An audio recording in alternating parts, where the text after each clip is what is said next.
बिस्मिल्लाहिर्रहमानिर्रहीम, अस्सलाम वालेकुम। आप देख रहे हैं program news night with Anika Nasar. नाज़रीन, एक तरफ सियासी पारा बढ़ता हुआ नजर आ रहा है, दूसरी तरफ हम लोगों को हुकूमत डेस्परेट नजर आ रही है कि किसी ना किसी तरीके से कारकर्दगी को बेहतर कर सके। एडीबी से $1.5 अरब आना पाकिस्तान के लिए और पाकिस्तानी हुकूमत के लिए एक रिलीफ तो होगा, लेकिन कितना हिस्सा डाल सकेगा पाकिस्तानी मईशत को इस्तेहकाम देने पर और पाकिस्तान को इस्तेहकाम देने पर, क्योंकि पाकिस्तान का इस्तेहकाम, माशी इस्तेहकाम सियासी इस्तेहकाम के साथ नत्थी है और सियासी इस्तेहकाम हम लोगों को आता हुआ नजर नहीं आ रहा। हम लोगों को एक खत जो कि पाकिस्तान तहरीक इंसाफ की तरफ से डीसी इस्लामाबाद को लिखा गया है, एनओसी और सिक्योरिटी के हवाले से, वो भी सामने आ गया। पाकिस्तान तहरीक इंसाफ G9 और H9 के दरमियान सिट इन या पीसफुल प्रोटेस्ट करना चाह रही है। बकौल पाकिस्तान तहरीक इंसाफ एक पीसफुल प्रोटेस्ट किया जाएगा, डी चौक की तरफ नहीं आया जाएगा। और ये पीसफुल प्रोटेस्ट जो है वो 4 नवंबर को 2022 को इस जुम्मे को चलेगा लाहौर से और 4 नवंबर को पहुंचेगा इस्लामाबाद और यहीं बैठेंगे H9 और G9 के बीच में। अब क्या होने जा रहा है इस तमाम सूरत हाल के अंदर? कोई कारकर्दगी की बात भी कर रहे हैं या सिर्फ और सिर्फ सियासत की बात ही चलती चली जाएगी? हुकूमतें क्या कर रही हैं और किस तरफ जा रही हैं और क्यों मिलकर बैठकर मामला को सॉल्व नहीं करते, जबकि जर्मनी और फ्रांस वर्ल्ड वॉर के बाद इकट्ठे बैठ सकते हैं? हमारी सियासी जमातों को कौन से सुरखाब के पर लगे हुए हैं कि वो मिलकर बैठकर बात नहीं कर सकते? दूसरी तरफ अरशद शरीफ जो कि इस दुनिया से चले गए लेकिन बहुत सारे सवालात छोड़ गए हैं। उनकी पोस्टमार्टम के हवाले से एक खबर सामने आई है और वो खबर इंतहाई अफसोसनाक, इंतहाई मायूस कुन है कि एक ऐसा सहाफ़ी जो कि बड़ी जानी मानी शख्सियत है, जिसके हवाले से पूरे पाकिस्तान को इस वक्त गम है, उनके जो पोस्टमार्टम है उसके अंदर कुछ लोग, कुछ मेंबर्स जो कि डॉक्टर्स पोस्टमार्टम कर रहे थे वो क्वालिफाइड नहीं थे, फोरेंसिक साइंसेस के अंदर क्वालिफाइड नहीं थे और इसीलिए जो है मामला सामने आया है कि गड़बड़, ये वाली गड़बड़ जो है उसकी वजह से क्या पोस्टमार्टम रिपोर्ट के ऊपर असर होगा या नहीं। और अरशद शरीफ साहब के हवाले से जो अभी तहकीकाती टीम है जिसकी खबर मैंने सुबह ब्रेक की थी कि उसके अंदर ISI और MI की कोई शख्सियत शामिल नहीं होगी और वही हुआ। मेरी खबर ब्रेक करने के तकरीबन घंटे, 1.5-2 घंटे के बाद वो नोटिफिकेशन, जो रिवाइज नोटिफिकेशन था, वो भी सामने आ गया। इससे पहले इसी तहकीकाती टीम के अंदर एक और नाम भी शामिल था, वो ISI के लेफ्टिनेंट कर्नल साद अहमद थे। अब वो इस तहकीकात का हिस्सा नहीं है। इसी हवाले से बात करेंगे। मैं मेहमानों का तारुफ करवाऊं। मेरे साथ पाकिस्तान मुस्लिम लीग नून के सेनेटर अफनानुल्लाह खान मौजूद हैं। बहुत शुक्रिया सेनेटर साहब, आपने हमें ज्वाइन किया। इसके साथ साथ जमशेद इकबाल चीमा साहब हमारे साथ मौजूद हैं, पाकिस्तान तहरीक इंसाफ के रहनुमा। बहुत शुक्रिया चीमा साहब, आपने भी हमें ज्वाइन किया। अमीर अब्बास हमारे साथ मौजूद है, सीनियर जर्नलिस्ट हैं। बहुत शुक्रिया अमीर, आपने भी हमें ज्वाइन किया। सबसे पहले अफनान, मैं आपकी तरफ ही आऊँगी। एक तरफ तो पाकिस्तान की इस वाली हुकूमत को पॉलिटिकल इंस्टेबिलिटी की फॉर्म के अंदर एक इंतहाई बड़ा चैलेंज मिला ही मिला है और वो खत्म होने का नाम नहीं ले रहा। और अभी जुम्मे के बाद क्या होना है, ये दैट्स अनदर स्टोरी। लेकिन हुकूमत की ये जो इकोनॉमी को बेहतर करने की कोशिशें हैं, ये किस हद तक कामयाब होंगी? क्योंकि हम लोगों को वो ECG की तरह डॉलर की कदर भी ऊपर नीचे होती हुई नजर आती है। कोई स्टेबिलिटी हमें नजर नहीं आ रही इकोनॉमी के हवाले से भी। जी बिस्मिल्लाहिर्रहमानिर्रहीम। देखें, जो इकॉनमी जो है वो आने वाले दिनों में स्टेबलाइज करेगी। उसकी वजह जो है वो एक तो इनफ्लोज है जो कि जो जिसके ऊपर काफ़ी ज़्यादा काम किया जा रहा है मल्टीलैटरल एजेंसीज के साथ, बायलैटरल जो आपके एग्रीमेंट्स हैं उनके ऊपर, IMF के साथ, Asian development bank, world bank और पेरिस क्लब, जितने हैं उन तमाम जो जो आपके पोटेंशियल जो भी ये कहते हैं लेंडर्स हैं, उनके साथ बातचीत चल रही है और वो एक अच्छे उस तरफ जा रहा है मामला। और उसके नतीजे में आप देख चुकी हैं कि IMF की केस भी आई है कुछ अर्सा पहले और अभी ADB की भी आ गई है। ये इन इट सेल्फ एक ट्रस्ट है इंटरनेशनल जो लैंडिंग ऑर्गेनाइजेशन है उनका पाकिस्तानी इकॉनमी के ऊपर। फिर जो है वो इंशाल्लाह जो दिसंबर में बॉन्ड हमारा मैच्योर होने जा रहा है उसकी हमने भी तैयारी कर ली है, उसकी पेमेंट भी हम करेंगे। तो ये जो है ये तमाम चीज़ें इसहाक डार साहब की जो है लीडरशिप के अंदर ये तमाम मामला जो है वो बहुत तेज़ी से एक अच्छी तरफ जाते हुए नज़र आ रहे हैं। हमारे फॉरेन एक्सचेंज रिजर्व भी तकरीबन $14 बिलियन, $15 बिलियन तक पहुंच गए हैं। ये $1.5 बिलियन अभी एक्स्ट्रा भी आ गया। तो ये लेकिन तमाम चीज़ों को सामने रखते हुए, I am sorry, I am cutting you short, ये इकोनॉमिक स्टेबिलिटी हमेशा पॉलिटिकल स्टेबिलिटी से रिलेटेड होती है। इसको आप नत्थी करके देखें, इसको अलग अलग देखना तो बड़ा नामुमकिनात के अंदर से है। अगर आप पाकिस्तान तहरीक इंसाफ को मना नहीं पा रहे, अगर आप उनसे बात करने को तैयार नहीं है, एक दूसरे के बारे में अच्छी खासी ऐसी जबान, सख्त जबान इस्तेमाल की जा रही है कि जो कि नहीं की जानी चाहिए। वहां से राना सनाउल्लाह साहब को थ्रेट है कि अगर आपने कुछ किया तो आपको भागने का मौका नहीं मिलेगा। यहाँ से हुकूमत थ्रेट कर रही है कि इमरान खान साहब को छुपने की जगह नहीं मिलेगी। तो ऐसे माहौल के अंदर तो आप जितनी मर्जी इसहाक डार साहब भी सर तोड़ कोशिश कर लें, कुछ नहीं हो सकता।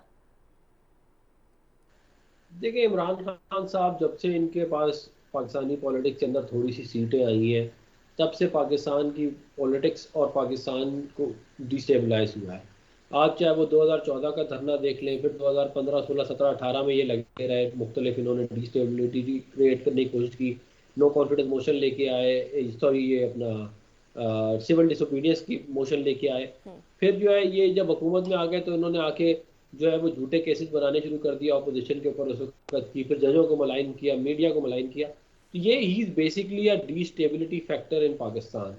ये जब तक जो है इनके कारनामे चलते रहेंगे, इनके पास ताकत होगी तब भी ये डिस्टेबलाइज करेंगे, ये ऑपोजिशन में होंगे तब भी ये डिस्टेबलाइज करेंगे। लेकिन 2013 से 2018 में इनकी हरकतों के बावजूद पीएमएलएन ने डिलीवर किया। हमने सीपैक किया, हमने जो है वो लोड शेडिंग का मसला हल किया, हमने मोटरवेज बनाई, रेल रोड बनाई, लेकिन बात आपने हमने नहीं करनी डैम्स बनाए। के साथ अभी भी नहीं, हमने तो चार्टर ऑफ इकोनॉमी की इनको पेशकश की जब हम अपोजिशन में थे। जब हमारी गवर्नमेंट आई तब हमने इनको चार्टर ऑफ इकोनॉमी की पेश की। लेकिन ये छोड़े, गैर क्या किया, संजीदा अब लोग क्या हैं। करेंगे, बात करेंगे या नहीं करेंगे? नहीं, हम तो हुकूमत जो है वो बातचीत करने के लिए हमें तैयार होती है, लेकिन ठीक है। 8-9 महीने रह गए हुकूमत के। हाँ। तो वो जो है वो गुजर जाएंगे। ये इसमें अब रोना धोना क्या क्या कहते हैं, इसमें क्या बात की जाए? चीमा साहब 11 अगस्त को हुकूमत खत्म। ठीक है चीमा साहब, यानी बातचीत का आपकी तरफ से भी दरवाजा बंद, हुकूमत की तरफ से भी दरवाजा बंद नजर आ रहा है। कह रहे हैं कि बातचीत हो सकती है, इलेक्शन के ऊपर हो सकती है, आप ये कहते हैं, वो कह रहे हैं कि इंतखाबात तो अपने टाइम पर होंगे। तो there is no point of convergence. Cheema साहब, हमारे सामने सारी सिचुएशन है, आपकी वहां से लॉन्ग मार्च इस्लामाबाद में आ रही है, क्या प्लान्स हैं? क्योंकि लास्ट टाइम भी ये कहा गया था हम तो H9 रुकेंगे, लेकिन आए फिर डी चौक तक थे। नहीं, देखें, बेसिक जो बात है, बेसिक ये है कि गवर्नमेंट जो है ये इकनॉमिक रिवाइवल पे या इकानमी को चलाने में बुरी तरह फेल हुई। फेल देखें, ये जो है ना ज़बानी कलाम में बात करना, ये फ़िक्रा बोलना वो मतलब नहीं होता। मतलब है कि आपको फैक्ट एंड फिगर की बात करें। जो 11.7% पे लार्ज स्केल मैन्युफैक्चरिंग बढ़ रही थी वो आ गई 2% पे या 1% पे। जिस तरह टेक्सटाइल जो है वो रिवर्स में चली गई, इसी तरह कंस्ट्रक्शन, ट्रांसपोर्ट और टेक्सटाइल की मशीनरी जो है, जो पिछले साल $10.5 अरब की आई थी, वो इस साल वो आपके लिए रिवर्स में चली गई। आपकी 53% आपकी ओवरसी आपका लें कि FDI फॉरेन डायरेक्ट इन्वेस्टमेंट जो कम हो गई। फिर आपकी 40% ज़्यादा महंगाई आपका लें इन्फ्लेशन चली गई। फिर आपके पास ऑयल, गैस और बिजली तीनों की कंजप्शन कम हो गई। सीमेंट और सरिया इसकी कंजप्शन कम हो गई। सो जितने भी आप पैरामीटर देखेंगे, आप ऑटो इंडस्ट्री को देख ले, वो पीछे चली गई। तो जो आपकी इंडस्ट्री पीछे चली जाए, ज़राअत आपकी पीछे चली जाए और सारी दुनिया, वर्ल्ड बैंक कहे कि आपकी जो 6% GDP ग्रोथ थी वो 6% से चली गई 0.2% पे। जब ये हो जाए तो बेसिकली उसके बाद जितनी गवर्नमेंट ज़्यादा लीथल हो गई। गवर्नमेंट ने पहला काम ये किया कि इकानमी ख़राब की, वो एक नुकसान किया। दूसरा जो काम किया इन्होंने वो ये किया कि जब इकानमी को समझ लगी कि हम संभाल नहीं सकते, तो उसके बाद ये आप कह लें लॉलेसनेस पे उतर आई। लॉलेसनेस पे आप भी बात करिए राना सनाउल्लाह की, आप भी बात करिए कि धमकियों की, डंडे की, आंसू गैस की वगैरह वगैरह। इसका मतलब यहाँ हम इन्फ्लेशन की बात नहीं कर रहे, हम जो सीमेंट की कंजप्शन कम होगी उसकी बात नहीं कर रहे, हम ज़राअत बैठ की उसकी बात नहीं कर रहे, खाद की कंजप्शन कम होगी हम उसकी बात नहीं कर रहे। अच्छा, वो क्यों नहीं कर रहे? वो क्यों नहीं कर रहे? वो क्यों इसलिए नहीं कर रहे? वो इसलिए नहीं कर रहे कि गवर्नमेंट चाहती ये है, लिहाजा डिस्ट्रैक्शन कर रही है। बेसिकली गवर्नमेंट अपनी इकानमी पे जो उनकी परफॉर्मेंस है वो इतनी बुरी है कि जब आपकी एक्सपोर्ट कम हो गई, जब आपके आप कह लें कि फॉरेन रेमिटेंस कम हो गई, जब आपकी एक्सपोर्ट कम हो गई, इंपोर्ट, और आपने 1,86,000 LC आप नहीं खोल रहे, लिहाजा रॉ मटेरियल इंडस्ट्री के लिए खत्म हो गया, तो उसकी बात नहीं हो रही।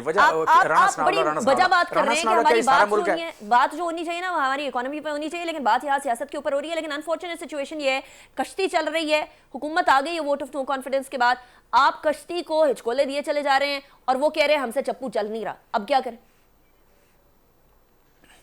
देखें, कश्ती जो है बेसिकली यू कैन से कि जिस तरह आए, ये जिस तरह आए और जिस तरह लाए गए, जिस तरह इन्हें लाया गया, मैं समझ तो लाने वाले शर्मिंदा भी हैं और इस मुल्क के मुजरम भी हैं।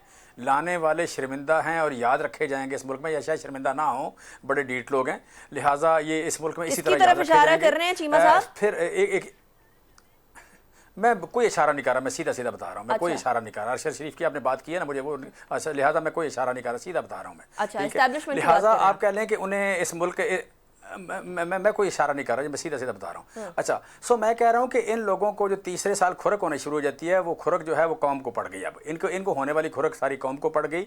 और शहबाज शरीफ जैसा एक ऐसा आदमी आया, मैं समझता थोड़ा सा इसमें जो इस शहर में से जो हैर बरामद हुई है, वो दो तरह की लोगों की कंसेप्ट ठीक हुआ है। एक ये ठीक हुआ कि जो शहबाज शरीफ का इन्होंने बुत बनाया हुआ था कि बड़ा परफॉर्मर है, वो टूट गया। दूसरा ये था कि ये कुछ लोग आप पहले कहा जाता था कि ये बड़े आप कह लें कि साफ सुथरे हैं, क्लीन है, यहाँ पे करप्शन कम है, वो बुत टूट गया। पता लगा कि ये तो गोबर से बेर उठा के खाने वाले लोग हैं। लिहाजा अब आप कह लें कि बात यहाँ पे डंडों की हो रही है, ये टार्चर की हो रही है, मतलब कानून तोड़ने की बात हो रही है। ये गवर्नमेंट चाहती है। मैं समझता हूँ मीडिया को चाहिए कि मीडिया इस वक्त परफॉर्मेंस का एनालिसिस करे। दूसरी बात जो है कि कभी भी पैसा जो है, पैसा दुनिया में सबसे बुज़दिल कमोडिटी है। जहाँ कहीं इंस्टेबिलिटी होगी ये दौड़ जाएगा। यहाँ पे इंस्टेबिलिटी को मैनेज करने के लिए गवर्नमेंट या न्यूट्रल, उनका कोई रोल नहीं है। देखें आज अरशद शरीफ शहीद हुए, अरशद शरीफ के शहीद होने पे आज आपका मीडिया, आपका सोशल मीडिया, आपके प्रोग्राम, आपके अखबारात, आपकी डिस्कशन क्या हो रही है? सारे मुल्क में कहीं भी आपका ज़राअत की बात हो रही है, इंडस्ट्री की बात हो रही है, वो नहीं हो रही। वजह यह है कि आपने क्रिएट की, आप सेनेटर को मार रहे हैं, आप लोगों को नंगा कर रहे हैं, आप सहाफियों को मार रहे हैं, सहाफियों को इस मुल्क से बाहर भगा रहे हैं। भाई आप मालक हैं इस मुल्क के। अच्छा, आपने तो कल जितने दौड़ देना सारे इस मुल्क से, इल्जामात हैं जैसे नसीमा बाकी साहब ने दौड़े इसका हैं। जवाब लेना है सेनेटर अफनान से, लेकिन उससे पहले मैं जरा अमीर अब्बास साहब को भी शामिल गुफ्तगू करूंगी। अमीर, अब ये लोग कर रहे हैं इंस्टेबिलिटी, नहीं वो कर रहे हैं, ये एक दूसरे की तरफ इशारा, एक दूसरे की तरफ नुक्ताचीनी चल रही है। इंस्टेबिलिटी का असल फैक्टर क्या देख रहे हैं आप? देखिए, इंस्टेबिलिटी तो होती है जब भी मुल्क में एहतजाज, धरने या लॉन्ग मार्च, उससे इंस्टेबिलिटी तो होती है। उससे जाहिर बात है वाशी सरगर्मियां भी मुतासर होती है, उससे लोगों का रोजगार भी मुतासर होता है, उससे हुकूमत की परफॉर्मेंस भी मुतासर होती है। लेकिन दूसरी तरफ ये लोगों का जमहूरी राइट भी है। अभी जब हम बात कर रहे हैं तो यूरोप में मुख्तलिफ मुल्कों में एहतजाज और मुजाहरे हो रहे हैं, खासतौर पर फ्रांस में और पेरिस में तो मुतशद्दिद मुजाहरे भी हो रहे हैं वहां के सदर के खिलाफ। जैसे हमारे यहाँ के लोग जो पीटीआई के फॉलोअर्स हैं, अगर वो इस हुकूमत से नाराज हैं तो वहां सदर इमैनुअल मैक्रों के खिलाफ है लोग, और महंगाई और जो उनके अपने इश्यूज होंगे लोग। और पेरिस में लोगों ने दुकानें लूटी हैं, लोग एटीएम मशीन्स को तोड़ रहे हैं। बट ये राइट है, ये जो right to protest, right to assemble, ये कॉन्स्टिट्यूशनल गारंटीड राइट है। जैसे जब पीटीएम के जलसे होते थे, मैं उन लोगों में था कम से कम जो कहता था कि इनका राइट है। और एक नहीं, दो नहीं, कई जलसों, जो पहला पीडीएम का जलसा था गुजरांवाला, मैं उस जलसे से लेकर मैंने कई जलसे खुद जाकर कवर किए। जब मौलाना फजल रहमान साहब ने लॉन्ग मार्च किया, हमने कहा राइट है। हाँ, आप सवाल कर सकते हैं उसकी मोरालिटी के ऊपर कि लॉन्ग मार्च किस इशू पर किया जा रहा है, क्या ये इशू मुनासिब है या नहीं। आप सवाल उठा सकते हैं कि लॉन्ग मार्च आज होना चाहिए, आज हम इसके मुतहम्मिल है या नहीं। ये मॉरल क्वेश्चन है, बट कॉन्स्टिट्यूशनली लीगली उनका राइट है। आज मैं और आप अगर बाहर अलीगढ़ खड़े हो जाए सड़क पे प्ले कार्ड लेकर, तो हमारा राइट है। ऑफ कोर्स रियासत आके हमारी गर्दन पे अंगूठा नहीं रख सकती है कि तुम्हारी जरूरत कैसी, तुम बाहर। तो रियासत कैसे डील करे, स्पेशली हुकूमत कैसे डील करे अमीर इसको सारी सिचुएशन को? देखिए इमरान खान, इस सवाल के जवाब के लिए हमें इमरान खान साहब के मुतालबे पर आना पड़ेगा। उनका मुतालबा क्या है? अगर वो ये मुतालबा करें कि शहबाज शरीफ को हटाकर मुझे प्राइम मिनिस्टर बना दो, तो ये गैर आईनी मुतालबा होगा। इस पे हम किसी सूरत में उसकी तायद नहीं कर सकते। अगर वो कहे कि गैर आईनी तरीके से हुकूमत को गिरा दो आज रात, ये गैर आईनी और गलत मुतालबा है। वो क्या मुतालबा कर रहे हैं कि इलेक्शन की तारीख दे दो मुझे। अब मुझे बताएं कि इलेक्शन की तारीख मांगना ये बजाते खुद तो कोई गैर आईनी बात नहीं है ना। अब एक विन विन सिचुएशन हुकूमत निकाल सकती थी। मसलन इमरान खान कहते हैं मुझे आज इलेक्शन चाहिए, वो हुकूमत कहती नहीं हम आज नहीं करवा सकते, हम परसों करवा देंगे। लेकिन हुकूमत आगे से क्या कहती है? राना सनाउल्लाह कहते हैं जरा ये आए तो सही इस्लामाबाद, इसको उल्टा लटका के मारेंगे। ये अंदाज तो नहीं है ना गुफ्तगू का, इससे तो फिर बात बढ़ेगी।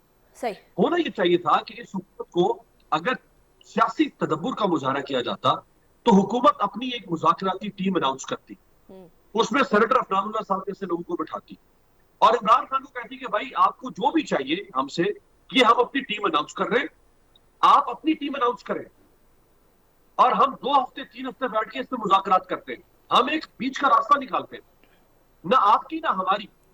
ये है नुकता जिसके ऊपर हम मुत्तफिक अच्छा, होते हैं। यही बात हुकूमत- अमीर हम लोग बड़े अरसे से कोशिश कर रहे हैं कि हुकूमत ऑपोजिशन एक पेज पर आ जाए किसी तरीके से। प्रेसिडेंट साहब ने भी कोशिश की, सहाफ़ी भी कोशिश कर रहे हैं, बाकी बैकडोर डिप्लोमेसीज भी चल रही है, but it has been so far not a possibility. लेकिन अभी मुझे ब्रेक की तरफ जाने दीजिएगा। ब्रेक के बाद सेनेटर अफनान, मैं आपसे यही जो इल्ज़ामात चीमा साहब ने भी लगाए हैं, जो सवाल अमीर ने भी उठाए हैं, और अपने सवाल के साथ ऐड करके आपसे पूछूंगी आफ्टर ब्रेक।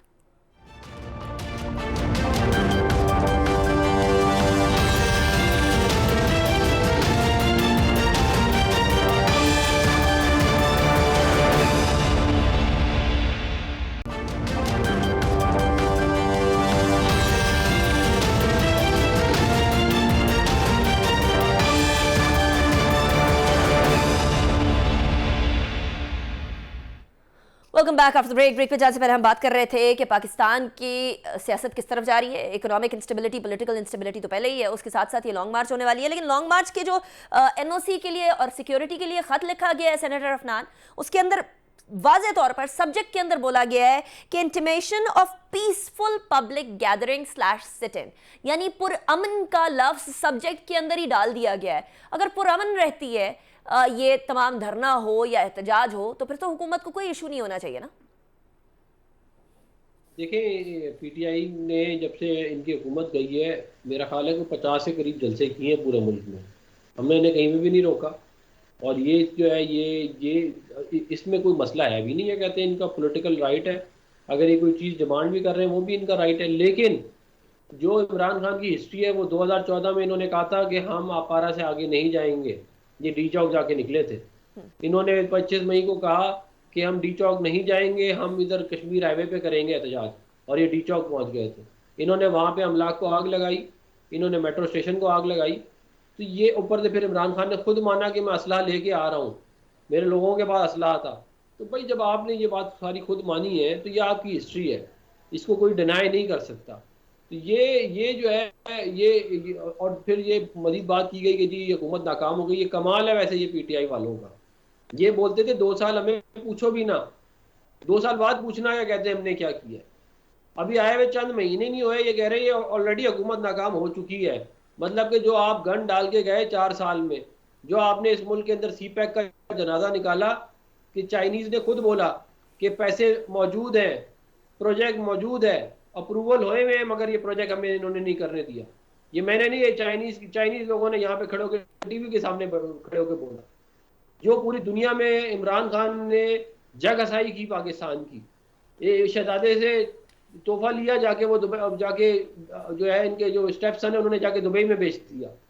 एक बिजनेसमैन के 50 अरब रुपए जो है वो बाहर से करप्शन लिया है, उसको यहाँ पे बड़े ईमानदारी से उसको वापस कर दिए। फॉरेन फंडिंग के अंदर यहूदी और इंडियन एजेंटों से पैसे लिए, ये मैं नहीं कह रहा, ये साबित शुदा बात है। लेकिन ये वो सेनेटर बातें साहब, नहीं है कि सेनेटर साहब, मसला ये है कि अभी ये सारी चीजें साबित करना तो अब आपकी जिम्मेदारी है। अब आपके पास, जिस तरह हम पीटीआई को कहते थे कि आपकी जिम्मेदारी है कि पीएमएलएन के खिलाफ जो केसेस हैं वो प्रोसिक्यूशन के खिलाफ सब, वो तोशा खाना वाली चीज तो आ गई, वो तो चैलेंज हो जाएगी। बट अभी आप लोगों ने लॉन्ग मार्च रोकने के लिए भी, फॉरेन फंडिंग वाला मामला भी चल, बट अभी आप लोगों ने जो है वो लॉन्ग मार्च रोकने के लिए भी इस्तदा की थी, वो चीज़ भी, और स्पेशली जो तौहीन अदालत वाली बात थी उसके ऊपर भी इमरान खान साहब को कोई तौहीन अदालत का नोटिफिकेशन जारी नहीं किया। यानी हैवी हैंडेडनेस या लॉफेयर के जरिए खान साहब को रोकने की आपकी भी तो कोशिश जारी है ना। आप लोग भी तो बैठ सकते थे। अभी अमीर ने भी कहा, मैं भी आपसे यही अर्ज कर रही हूँ, कोई कमेटी बना लेते, डिस्कशन कर लेते। Politics is a name of possibilities, या इम्पॉसिबिलिटी क्यों बन गई है? हमने ये बात एक दफ़ा नहीं 12 कही है कि हमने तो चार्टर ऑफ इकोनॉमी की पेशकश की थी, मगर आप एक बंदे का एजेंडा ही पाकिस्तान को डिस्टेबलाइज करना है। एक बंदे ने बाहर से पैसे पकड़े हैं पाकिस्तान में डिस्टेबिलिटी क्रिएट करने के लिए। किधर से पैसे पकड़े हैं सेनेटर साहब? अरनजीत सिंह से, रोमिता शेट्टी से पैसे लिए हुए हैं। ये रिपोर्टों में लिखा हुआ है, फॉरेन फंडिंग की आप फैसला जाके देख लें। प्रोहिबिटेड फंड, ये बाहर से पैसे पकड़ के यहाँ पे डिस्टेबिलिटी क्रिएट करते हैं। बाहर जो वो उनको बाहर से ऑर्डर, उधर से वुटन क्रिकेट लिमिटेड से पैसे पकड़े, गवादर में प्रोजेक्ट बंद करवा दिए। ये लोग पाकिस्तान को आगे लेके जाएंगे। आप मुझे बताएं कि कितनी मोटरवेज, कितनी रेल रोड्स, कितने डैम, कितने आपने इन्वेस्टमेंट की बात करते हैं, $55 बिलियन सीपैक का हम लेके आए, आप कितना आपने उसको बंद करवा दिया। आपको पूरी दुनिया ने 1 टका नहीं दिया 4 साल के अंदर।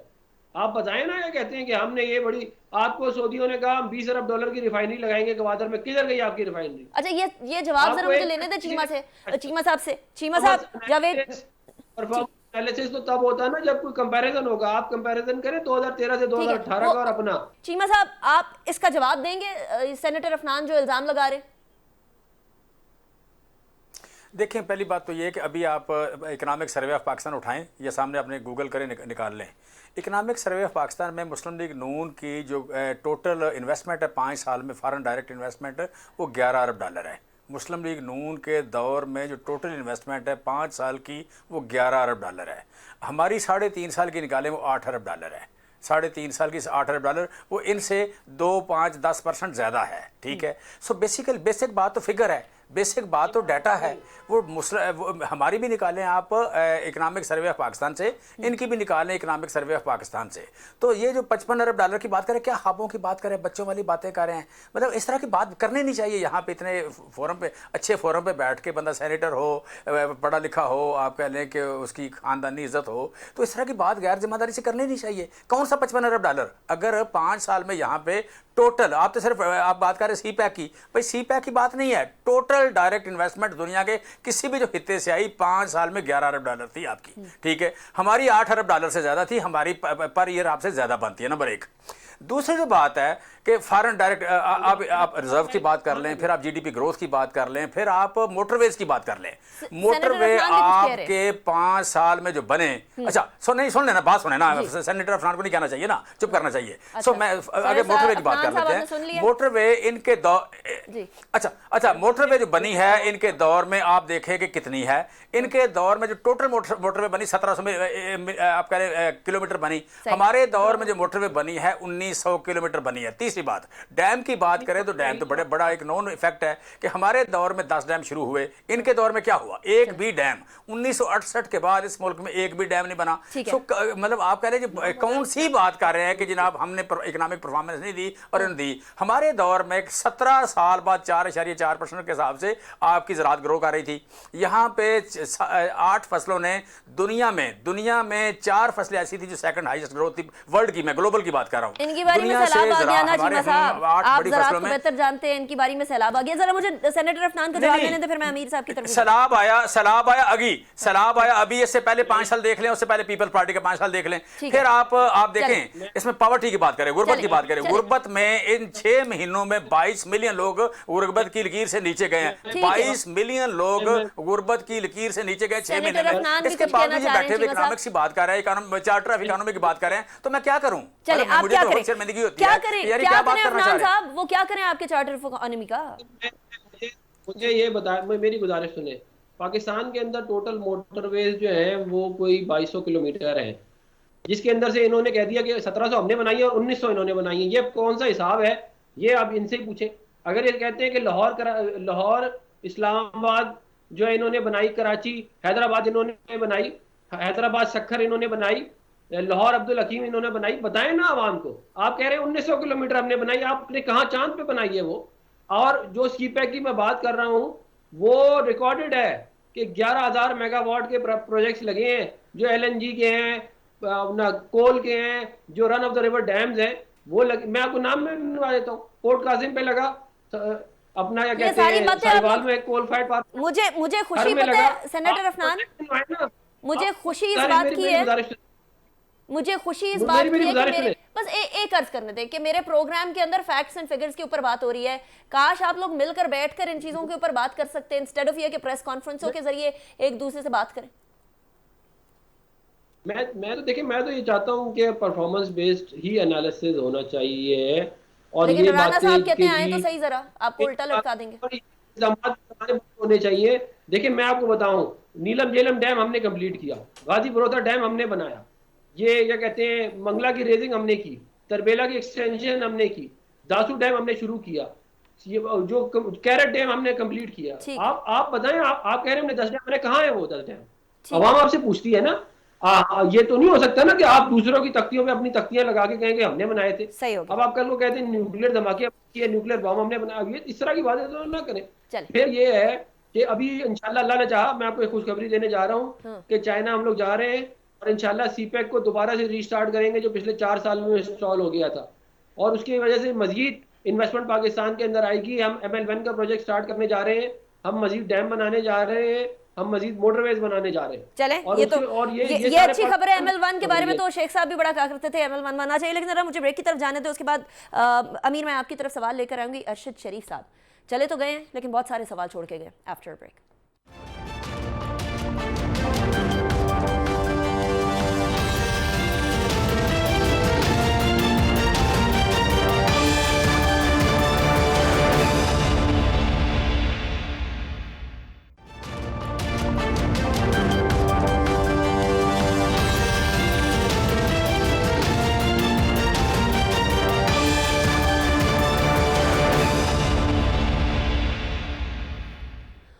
Welcome back after the break. Amir, Arshad शरीफ साहब चले तो गए हैं, लेकिन इतने सारे सवाल हैं कि उनका जवाब अभी तक मिल नहीं रहा। और इंटरेस्टिंग बात यह है कि हुकूमत से सवाल करें तो वो आगे काउंटर सवाल करते हैं। आप किसी और से सवाल, खान साहब से सवाल करें कि आपको पता था, आपने क्यों नहीं बताया, वो भी आगे काउंटर सवाल करते हैं। हमें तो हर जगह से सवाल ही सवाल नजर आ रहे हैं, सहाफ़ियों को जवाब तो कोई भी नहीं नजर आ रहा। What is going on? देखिए, मुझे तो इस बात पर बड़ा ताज्जुब है कि जब हमारे सियासतदानों को कोई इदारा पकड़ लेता है तो ये फौरी तौर पे कहते हैं कि जी उसको प्रोडक्शन ऑर्डर पर वापस लाया, प्रोडक्शन ऑर्डर जारी किया जाए उसका। ये अभी एक कानून साजी कर रहे हैं, ये हो चुकी है, सेनेटर साहब को मालूम होगा, कि जिसमें ये चाहते हैं कि किसी भी रुकने पार्लियामेंट को पार्लियामेंट के इहाते से ना पकड़ा जाए, उसको हथकड़ी ना लगाई जाए। ये अभी पीटीआई के एमएनए साले मोहम्मद के गले में तख्ती लटकाई, पीटीआई खड़ी हो गई कि भाई ये तौहीन आदमियत है। यार, हमारे लोग कत्ल हो जाते हैं, उन्हें गोलियों से भुना जाता। हामिद मीर आज तक गोली लेकर फिर रहा है अपने अंदर। अफसार आलम को इसी इस्लामाबाद दारुल हुकूमत में दिन दिहाड़े गोली मारी गई। मतीउल्लाह जान को इसी दारुल हुकूमत में उठा लिया गया। मोहसिन बेग के साथ क्या हुआ, ये अभी अपना अरशद के साथ क्या हुआ। हमें इंसाफ के लिए हम किसके सामने जाए? हम कहां से जो है वो इज़हार यकजहती कहां से लेकर आए? हम तो शुक्र करते हैं पाकिस्तानी कौम का जो आज अरशद के मामले पर हमारे साथ खड़ी है।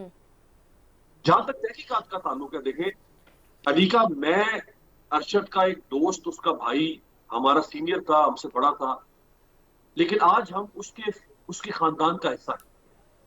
आज वो हमारा दोस्त या भाई नहीं है, आज वो हमारा फैमिली मेंबर है। आज मैं उसके करीब से हूं। हम मुतालबा करते हैं कि तहकीकात, अगर किसी की आस्तीन पर खून नहीं है तो फिर आस्तीन को छुपाया क्यों जाए? हम मुतमिन नहीं है पाकिस्तान के इदारों की तहकीकात पे। उसकी वजह यह है कि इस मुल्क में कभी दो सियासतदान बैठे हैं, मैं दोनों से मुखातिब हूं, किसी एक से नहीं, कोई एक केस बता दें कि जहां पे हाई प्रोफाइल किलिंग में कातिल बेनकाब हुआ। खुद इन सियासतदानों की कबील के लोग मारे गए, कातिल बेनकाब नहीं हुआ। हमारे लोग मारे गए, कातिल बेनकाब हुआ। हमें कोई एतमाद नहीं है। अगर ये हमारी बात नहीं मानते तो इनको चाहिए था कि उस बूढ़ी माँ के पास जाते, उसके बच्चों के पास जाते, उनके सर पर हाथ रख के उनसे पूछते कि आप बताएं दुनिया में किस शख्स के ऊपर आपको एतमाद है, किस इदारे के ऊपर एतमाद है। आप स्कॉटलैंड यार्ड से चाहते हैं, आप FBI से चाहते हैं, आप यूनाइटेड नेशन से चाहते हैं, क्योंकि ये फॉरेन टेरिटरी का मामला है। ये पाकिस्तान के अंदर क्राइम होता है, उसके डायनेमिक्स मुख्तलिफ थे। इसमें 3 मुल्क इन्वॉल्व है, यूएई, कीनिया और पाकिस्तान। ठीक, हमें पाकिस्तानी इदारों के ऊपर तहकीकात का एतमाद नहीं।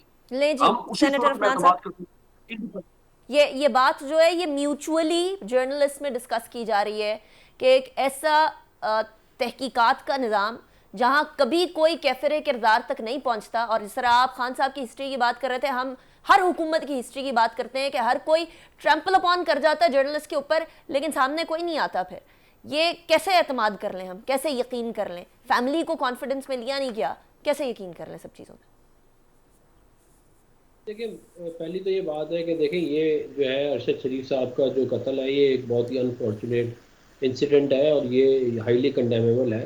कोई भी ऐसा आदमी नहीं है जो कि जिसको इसकी वजह से सियासत में हो या सहाफ़त में हो या कहीं और हो, जो इससे क्या कहते हैं, मतलब कि जो इसके अलावा उसका व्यू हो। लेकिन बात ये है कि ये मामला कीनिया में हुआ है, ये हुकूमत पाकिस्तान की जुरिस्डिक्शन नहीं है। तो ये ज़रूर तहकीक होनी चाहिए कि ये वो कौन से अवामिल थे जिनकी वजह से वो जो है, जिसको इमरान खान ने कहा कि मुझे मालूम है, मैंने कहा कि ये जो है ये मुल्क छोड़ के चला जाए, तो वो छोड़ के चले गए, और मैं उनके नाम नहीं ले सकता। अब मैं मतलब अब देखें ना, या तो वो नाम लें और उसके बाद सामने आके मामले को बताएं, लेकिन ये जो मामला है, ये तो कीनियन गवर्नमेंट, यहाँ से तो टीम जा सकती है, तो कीनियन गवर्नमेंट पे डिपेंडेंट है तकरीबन तमाम मामला। और जहाँ तक बात रह गई, देखिए हम तो रिसीविंग एंड पे रहे हैं इन तमाम चीज़ों की, हमने जेलें काटी हैं, हम एग्जाइल में गए हैं, हमारे वजीर आजम जो है उनको जो है उठा के सेनेटर बाहर अफनान निकाला गया, तो हम साहब, तो सहाफ़ियों की बारी में सारे गिविंग एंड पे रहे हैं, सारी की सारी सियासी जमातें। किसी सियासी जमात के नहीं, ये दौर के बात अंदर दुरुस्त बिल्कुल नहीं है। कंप्लीटली सेफ ये गार्डेड बात नहीं रहे नहीं है। सहाफ़ी। नहीं, ये बात दुरुस्त नहीं है। देखिए उसकी वजह ये है कि कीनिया में एक इंसिडेंट होने की रिस्पॉन्सिबिलिटी हुकूमत पाकिस्तान की नहीं है। यहाँ ये आप कितने समझ लें केसेस पहले। अरशद शरीफ के अफसार ऊपर थे? 16 के करीब अब FIRs सर थी अरशद शरीफ पे। वे कुड ही गो। अफसार आलम को गोली मारी गई, वो जो दौर था आप उनसे पूछें। मैं उनसे जो उनका पूछूंगी। वसीउल्लाह जान को उठाया गया, वो उनसे पूछें आप। और फ्रीडम ऑफ एक्सप्रेशन की जो रैंकिंग है, वो PTI के दौर में हम लोग कुछ 20 के करीब मुल्कों से ज्यादा खराब हुए। सेन साहब, आप उनको तो छोड़े ना, हम आप अपनी बात करें, उनसे मैं उनका सवाल करूंगी। और ठीक है, तो 2013 से 2018 के दरमियान जो है वो हमने अपनी पूरी कोशिश की है कि हम जितना जो है वो मीडिया को जो है प्रमोट कर सके और जो भी मसाइल उनको हल कर सके। लेकिन कुछ रियलिटीज़ हैं पाकिस्तान की जिनके अंदर जो है वो मामला तमाम लोगों को रह के ऑपरेट करना पड़ता है, खाली साफ़ी थोड़ी यहाँ पे गैर महफूज है।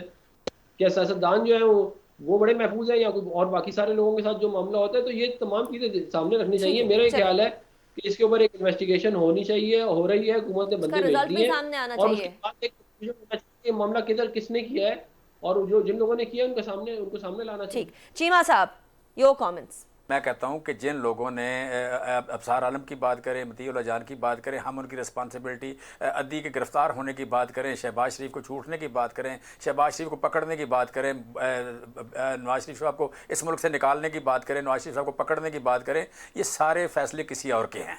ये सारे फैसले किसी और के हैं। चीमा साहब, अपने कंधों से रिस्पॉन्सिबिलिटी उठा के किसी और पे डाल देना। तब आप इख्तदार में थे, तब बोलते तो हम मानते। बिल्कुल नहीं, बिल्कुल नहीं।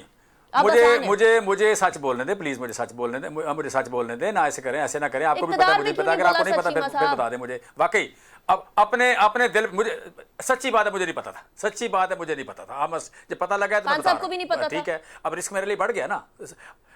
खान साहब को पता होगा कि ये पता होगा या नहीं पता, ये खान साहब बता सकते हैं, लेकिन मुझे नहीं पता था। नहीं, मुझे नहीं पता ना कि उनको पता था या नहीं पता था। मैं उनके बारे में कह नहीं सकता, मैं अपनी बात कर रहा हूँ। सो मैं समझता हूँ कि इस मुल्क में तरक्की नहीं हो सकती जब तक फ्रीडम ऑफ एक्सप्रेशन नहीं होता। Your point well taken. Jamshed Iqbal Cheema sahab, senator Afnanullah sahab, Amir Abbas, thank you very much. हर शाख पे उल्लू बैठा है, अंजाम गुलिस्तां क्या होगा?